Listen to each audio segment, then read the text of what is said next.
This is the warm-up presented by Ford, the show that gets you ready for the night in the association. The All-Star break is over and the NBA is back. Giannis Antetokounmpo will play his first regular season game since the birth of his son Liam. The Bucks will face the Pistons in Detroit. Joel Embiid and the 76ers are an NBA best 25-2 at home, where they will be hosting the Nets at 8 p.m. in the first game of a TNT doubleheader. The late game on TNT features James Harden and Russell Westbrook of the Rockets in San Francisco to take on the Wounded Warriors. It's time for the warm-up. Let's go!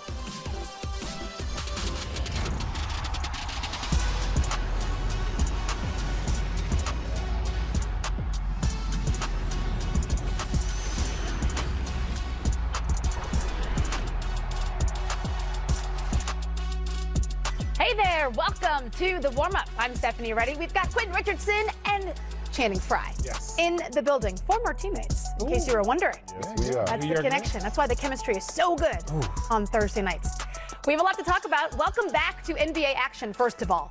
I was going through withdrawal myself, so I'm pleased to announce that we've got 6 games on the docket tonight. And arriving for work in A hoodie. Philly, Joe Harris, Spencer Dinwiddie.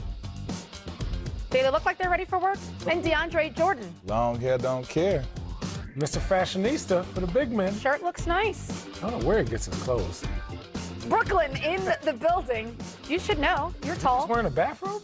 Okay, Josh Ridge. Is he That's your my cousin? Yeah, You claim him now, Richardson? Yeah, I see him. He got the masterpiece Silk the Shaka shades. Glasses look good. And Al Horford Nice, trying nice. to embrace his new role. That's a nice coat. That is a very nice coat. I like the color and the Tanner, cut what you and think everything. about it? That's a nice coat, brother. Spencer, that's more my style. Here we go. Joel Embiid arriving. Ready to handle his business. Philly, thank goodness, at home tonight. And Joel Embiid, you know he's great on the social media. Check this one out. Caption my reaction. Man, before I turned around and I realized it was my boy, someone was going to get these hands. But then Mono. Hashtag wild boy. And speaking of Simmons and Joel Embiid, we have some late news here. Allie LaForce from TNT tweeted this: Ben Simmons is officially out, and Nets GM Sean Marks will address the media regarding Kyrie Irving in 30 minutes in Philly. She tweeted this not moments ago, so we will keep you updated on that situation. Ben Simmons officially out. Here's some more information on that. He had discomfort at yesterday's practice and got treatment, woke up this morning and was still experiencing discomfort, received treatment today at team facility. Keep in mind they have Bucks on Saturday. I like Allie LaForce, always reporting. We'll update you tomorrow on his status for that game. So that's something interesting to watch. Allie's dropping bombs right? today. She's dropping bombs. LaForce bomb. I don't know. I would have, no offense, I would have had him play tonight because the Bucks, if you lose that game, you're just losing to the Bucks. But I would want to beat the Nets, and then whatever happens, happens against the Bucks, just because they're a better team. I'd rather get the guaranteed win versus take the time and try to lose against the Bucks any old way. Well, I mean, not knowing if that was even a possibility. All right. You know, True. Maybe he's working towards trying to play, and he really was too Maybe he was stiff. going to play in both games, Tanny. He just really kind of Back hurts. Yeah. Bad back, man. People don't know. Don't play It's with serious. that. Back is half of your body. So let's talk about this. If Simmons does not play, what does that mean for the 76ers? Well, I mean, I think this looks like we get the scenario that everybody's been talking about when one is out, how they play with complementing around, building around the one that is playing. So I think tonight we'll get to see Joel Embiid be featured, and you know, they'll go and play through him. And tonight they'll absolutely go as far as he takes them. This is a big force feed night for Joel Embiid. I think he's going to demand a double team down there. Nobody on the Nets can guard him. I think nobody in the league can guard Joel Embiid when he's at his best. So guys got to be ready to make shots. A lot of teams early in the year have been zoning him up. Joel Embiid's going to have to get at least 5 or 6 assists tonight for them to be well, and they have to make shots. Because if he can score on the block and they're making shots, they're one of the best teams in the league. But and they're playing at home. So if they're playing at home, you're making shots, and Joel Embiid's motivated, that's a tough matchup. Best record in the NBA at home at 25-2. We showed Al Horford coming in the building. He has been, I don't want to say relegated to the bench because his minutes will be what they are. Right. But he's no longer starting. I'll say that. How does that change what this team looks like? I think for me, I didn't know where he was going to fit in that lineup anyways as a starter. Obviously, his contract is a very nice contract. So $100 million. When you get $100 million, they could put you starter, sit, bench. They could put you behind the bench for all I care. For me, it's winning time. They've tried it. They're 6th. They're underachieving. He is a team player. He's an all-star. And if he wants to go as far as his team has the talent to go, he needs to take any role possible. I think he's really good when he has the ball in a starting unit. Simmons needs the ball. Embiid needs the ball. Tobias needs the ball. There's just no room for him to be successful and to be the all-star that he is at the starter. So moving to the bench, it's a good move by Brett Brown.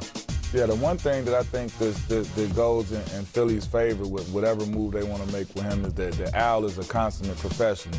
He's going to do his job. He's going to show up. I don't think he's the type of guy that's going to be a bad personality in the locker room or causing dissension. I think, like you said, he's getting paid $100 million. This is the back nine of his career. And I think he's really going to do whatever it takes to try to figure this thing out and work with his team and to do the things that he can help them win, whether it's coming off the bench, right, whether they ask him to go back in the line. I think he's shown over his career that he's a pretty level-headed guy and a good guy when it comes to team scenarios. That's some firepower coming off your bench. Al Horford, their bench has been pretty solid this year, with the growing of their rookies and their young guys. But I think he's going to succeed a lot. I think he's going to, if depending on how Embiid is doing or how Simmons is doing, to be able to bring in Al Horford to change the game and have another skilled big man is really going to make them dangerous. So hopefully it works out. It gives Brett Brown some flexibility, too, with positions. He can put Al Horford in at multiple positions coming off the bench, depending on his needs. Now, let's talk about this Philadelphia team on the road.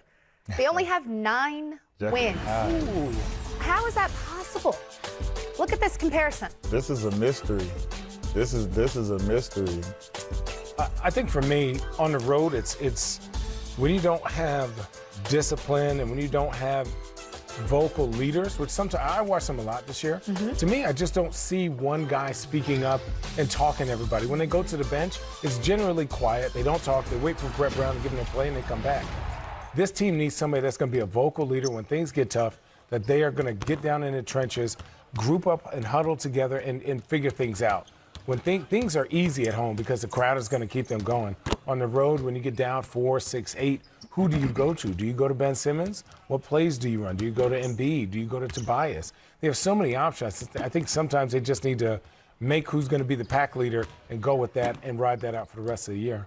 When I look at this, the first thing that pops to my mind is that I hold Joel Embiid, Ben Simmons, Tobias Harris, Al Horford. Those guys are the ones that you hold responsible. Those are your highest paid players. Those are your best players. And they have to be the one that drive winning. They have to be, whether it's going to be vocal or by actions, they have to do the things and show the way that they're supposed to carry themselves. Because for them to be that good on the road, that good at home, and then the opposite on the road, that means that you guys aren't doing the same type of preparation. Something is going wrong, and some guys may be going out. Who knows what it could be, but whatever it is, you're not preparing yourself and coming to the game the same way that you do at home. So for me, that just means, you know how it is, Shannon, when you come in and you got your vets or your best players, just in general, your best players. Yeah.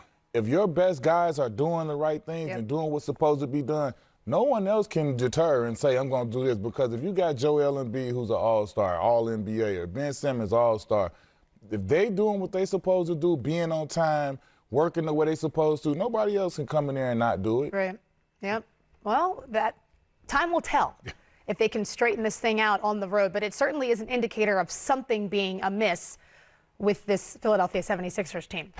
Okay, we've got some breaking news, I've been told, as it relates to Kyrie Irving. We'll have that when we get back. Kyrie Irving has missed 33 of 53 games this season.